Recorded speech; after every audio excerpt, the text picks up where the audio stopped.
বন্ধুরা, প্রতি ঈদেই বাংলাদেশে বড় বড় সিনেমা রিলিজ হয়। আমরা বিগত আমলেও দেখেছি, বর্তমানেও দেখছি, ভবিষ্যতেও দেখবো যে প্রতি ঈদেই সিনেমা নিয়ে মানুষের বা দর্শকের একটা আগ্রহ থাকে। কারণ বাংলাদেশের এখন প্রায় প্রচুর দর্শক আছেন যারা সারা বছর সিনেমা হলে যান না, কিন্তু ঈদের সময় সিনেমা হলে যান। এই ঈদ তো গেল, এখন সামনে আসছে 2025-এর রোজার ঈদ এবং কুরবানি ঈদ। আপনারা জানেন রোজার ঈদের জন্য অলরেডি 2টা সিনেমা ডিক্লারেশন হয়ে গেছে।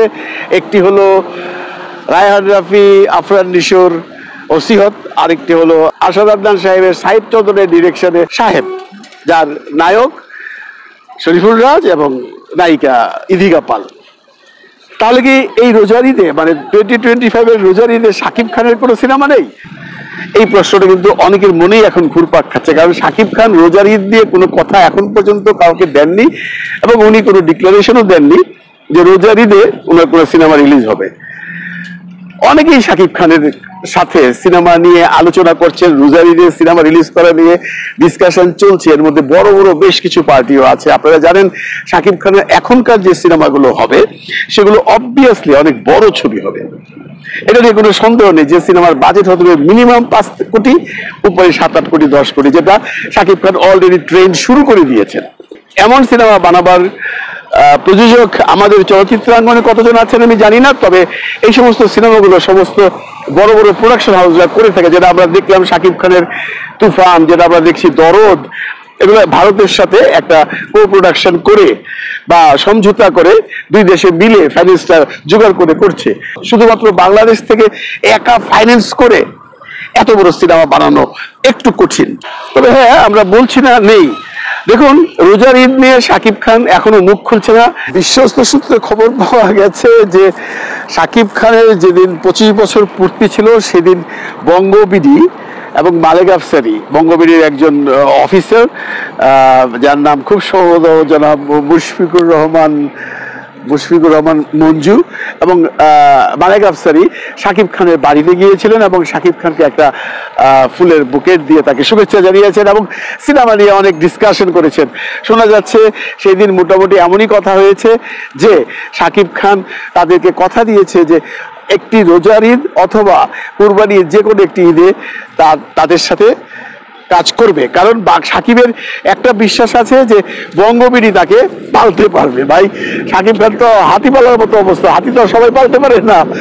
তো বঙ্গবিডি সে ফাইন্যান্স করার ক্ষমতা আছে বন্ধুরা। বঙ্গবিডির প্রচুর পয়সা আছে। আপনারা জানেন ওরা অনেক সিনেমা ওটিটিতে বানায়, অনেক নাট্যাঙ্গনের অনেক পরিচালকরাই তাদের সাথে কাজ করেছে। ওনারা এখন মূলধারার সিনেমা বানাতে চাচ্ছেন এবং শাকিব খানকে দিয়ে বানাতে চাচ্ছেন। যদি শাকিব খান তাদেরকে রোজার ঈদে বা কুরবানি ঈদে একটা ডেট দেয়। আপনারা জানেন যে কুরবানি ঈদ উনি অলরেডি দিয়ে দিয়েছেন আমাদের আসাদ আদনান সাহেবকে। তাহলে রোজার ঈদটা ফাঁকা আছে। কারণ রোজার ঈদে আপনারা সবাই জানেন যে অন্য 2টি সিনেমা ডিক্লারেশন হয়েছে, শাকিব খানের কোনো সিনেমা ডিক্লারেশন হয়নি। এমত অবস্থায় শাকিব খানকে এখন ভাবতে হবে শাকিব খান রোজার ঈদের জন্য 2025-এর রোজার ঈদের জন্য কার সিনেমা করবেন? বঙ্গর সিনেমা করবেন মালেক আফসারির সাথে, জেমস, না অন্য কিছু? যদিও এই খবরগুলো সব বিশ্বস্ত সূত্রে জানানো হয়েছে, আমরা এখনো কনফার্মেশন পাইনি বন্ধুরা। কারণ শাকিব খানের ব্যাপারে মালেক আফসারি মুখ খোলেনি। তবে পরিচালক সমিতিতে আপনারা জানেন নাম নিবন্ধন করতে হয়। জেমস নামে একটা ছবি নিবন্ধন করেছে বঙ্গবিডি, যদিও তারা বলছে এর পরিচালককে, সেটা এখনো শিওর না। কিন্তু আমরা খবর পেয়েছি যে পরিচালক সমিতিতে যখন কোনো নাম নিবন্ধন করতে হয় তখন পরিচালকের নাম দিতে হয়, সেখানে মালেক আফসারির নামটি আছে। যদিও মালেক আফসারি স্বীকার করছে না বা বঙ্গবিডিও কিছু বলছে না। হয়তোবা তারা অপেক্ষা করছে শাকিব খানের কাছ থেকে গ্রিন সিগন্যাল পাওয়ার পর হয়তোবা তারা ডিক্লারেশন দিবেন। আমার কথা হলো, রোজার ঈদ শাকিব খানের কোনো সিনেমা যদি না আসে তাহলে হল মালিকরাও খুশি হবেন না। কারণ শাকিব ব্যতীত ঈদ ভাবাই যায় না, তাই নয় কি? তাহলে কি আমরা ধরে নিব যে রোজার ঈদে শাকিব খানের একটি সিনেমা আসছে যার নাম জেমস, যার পরিচালক মালেক আফসারি এবং যার প্রযোজক বঙ্গ? আপনারা জানেন যে শাকিব খান এখন অল্প বাজেটের সিনেমা করবে না। যে সিনেমার বাজেট হতে হবে মিনিমাম 5 কোটি থেকে 10 কোটি, এবং বঙ্গবিডির সেই ক্ষমতা আছে এবং তাদের ইচ্ছাও আছে। আপনারা জানেন বঙ্গবিডি অনেক সিনেমা বানিয়েছেন সমস্ত টেলিভিশনের মিডিয়া ছেলেপেলেদেরকে দিয়ে, এবং অনেক ওটিটির ছবি তারা কিনেছেন এবং অনেক বাংলা ছবি তারা বঙ্গবিডিতে রিলিজ করছেন। ইভেন কি আমার মনে হয়, আমি যদি ভুল না করে থাকি, রাজকুমারও তারা রিলিজ করছেন। এদের ফাইন্যান্সিয়াল অবস্থা খুব ভালো, এরা অনেক অনেক বড় ইনভেস্টমেন্ট করার মতো ক্ষমতা রাখে। এবং এখানে যদি শাকিব খান রাজি হয়, তাহলে আমরা ধরে নিতে পারি যে এই ঈদে, মানে 2025 এর রোজার ঈদে শাকিব খানের সাথে মালেক আফসারীর জেমস সিনেমাটা হচ্ছে, আশা করা যায়। যদিও এগুলো এখন পর্যন্ত আলোচনার বিষয় বা এগুলো আলোচনার মাধ্যমে রয়েছে, আমরা বিশ্বস্ত সূত্রে এই সমস্ত খবরাখবর পেয়েছি, কিন্তু কোনো কিছু কনফার্ম না। তবে আমি ব্যক্তিগতভাবে আশা করব, বা সিনেমা হলের মালিকরাও আশা করবে, রোজার ঈদে যেন শাকিব খানের একটি সিনেমা আসে। তো রোজার ঈদে আমরা ধরে নিতে পারি শাকিব খানের যদি জেমস হয়, তাহলে তার সাথে কম্পিটিশনে আসবে সাহেব, এবং তার সাথে কম্পিটিশনে আসবে ওসিহত আফরান নিশোর, যেটার পরিচালক রায়হান রাফি। এখন শাকিব খানকেও এটা ভাবতে হবে, তাকে এমন একজন পরিচালককে নিতে হবে যেই পরিচালক রায়হান রাফি ওসিয়তের সাথে কম্পিট করতে পারে।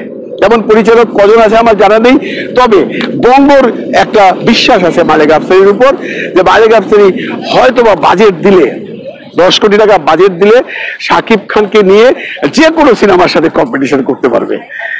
এমনটি আশা বঙ্গও করে, এমনটি আছে আমরাও করি। কারণ আপনাদের মধ্যে একটা ধারণা হয়ে গেছে যে পুরনো আমলের যে সমস্ত পরিচালকরা আছে, তারা হয়তোবা শাকিব খানকে এখন পোষাতে পারবে না, বা শাকিব খানকে দিয়ে বড় সিনেমা বানাতে পারবে না। এই ধারণা আপনাদের ভুল। যেখানে ফাইন্যান্স কোনো ফ্যাক্টর থাকবে না, সেখানে মালিক আফসারীর মধ্যে একজন পরিচালক, আমি বিশ্বাস করি একটা বড় সিনেমা বানিয়ে একটা ধামাকা করতে পারবে। সুতরাং শাকিব খান এখন অনেক হিসাব নিকাশ করবে। শাকিব খান বুঝতে চেষ্টা করবে কার উপরে বিশ্বাস করা যায়, কার মাধ্যমে, কার দ্বারা সিনেমা করলে, কার সিনেমা করলে এবং কত বাজেটের সিনেমা করলে আমার কম্পিটিশন দেওয়ার মতো ক্ষমতা থাকবে। এখানে বাজেটটা যেহেতু ফ্যাক্টর, বাজেটটা বঙ্গের জন্য কোনো ফ্যাক্টর নয়। বঙ্গ 10 কোটি টাকা পর্যন্ত ইনভেস্ট করতে রাজি আছে, যদি শাকিব খান তাকে রোজার ঈদে ডেট দেয়। তাহলে রোজার ঈদে শাকিব খানের ছবি আসলে আমরা চাই, কারণ শুধুমাত্র আফরান নিশো এবং শরীফুল্লাহের সিনেমা হলে সিনেমা হলের মালিকরা খুব একটা সন্তুষ্টি প্রকাশ করতে পারবে না, কারণ দর্শকরা চায় শাকিব খানের ছবি। এখন শুধু অপেক্ষার পালা বন্ধুরা, দেখা যাক। বঙ্গ ইন্টারেস্টেড, মালিক আফসারী ইন্টারেস্টেড। তারা যদিও কেউ মুখ খুলছেন না, কিন্তু আমরা বিশ্বস্ত সূত্রে জানতে পেরেছি তারা স্ক্রিপ্টিং এর কাজ করছেন, এবং যে স্ক্রিপ্টিং এর কাজ করছেন সে চলচ্চিত্রের কেউ নয়, সে চলচ্চিত্রের বাইরের কেউ একজন, সেটা আমরা শুনেছি, নাম আমি জানি না। তবে তারাও জোর কদমে এগোচ্ছেন। 2-4 দিনের মধ্যে হয়তোবা শাকিব খানের সাথে লাস্ট মিটিং হয়ে তারা একটা ডিসিশন নেবেন। এখন শাকিব খানের অনেক কিছু ভাববার বিষয় আছে। উনি কি রোজার ঈদ ছেড়ে দেবেন, না উনি কি মালিক আফসারীর সাথে জেমস করবেন, উনি কি বঙ্গের এই বিগ বাজারের সিনেমাটা ছেড়ে দেবেন, নাকি উনি অন্য কারো ছবি নিয়ে রোজার ঈদে আসবেন। কারণ শাকিব খানের সাথে সিনেমা করার মতো অনেক প্রযোজকই ঘুরছেন, অনেক পরিচালকই ঘুরছেন, চয়েসটা হবে শাকিব খানের। তো বন্ধুরা, এখন অ্যাকচুয়ালি সময়ের অপেক্ষায় থাকতে হবে, কারণ দেখতে হবে শাকিব খান কাকে চয়েস করে, কোন প্রোডাকশনের সিনেমা করে, তার ডিরেক্টরকে। কারণ কোনো অবস্থাতে শাকিব খান তার এই রোজার ঈদটা ফাঁকা যেতে দেবে না, এবং সেটা কোনো সিনেমা হলের মালিকরাও চায় না, কোনো দর্শকও চায় না। আমরা চাই সবার ছবি আসুক, সাথে শাকিব খানের একটা সিনেমা আসুক, তা না হলে ঈদের বাজার জমবে না। দেখা যাক, সময় সব বলে দিবে। ভালো থাকবেন সবাই, ভালো রাখবেন সবাইকে। খোদা হাফেজ।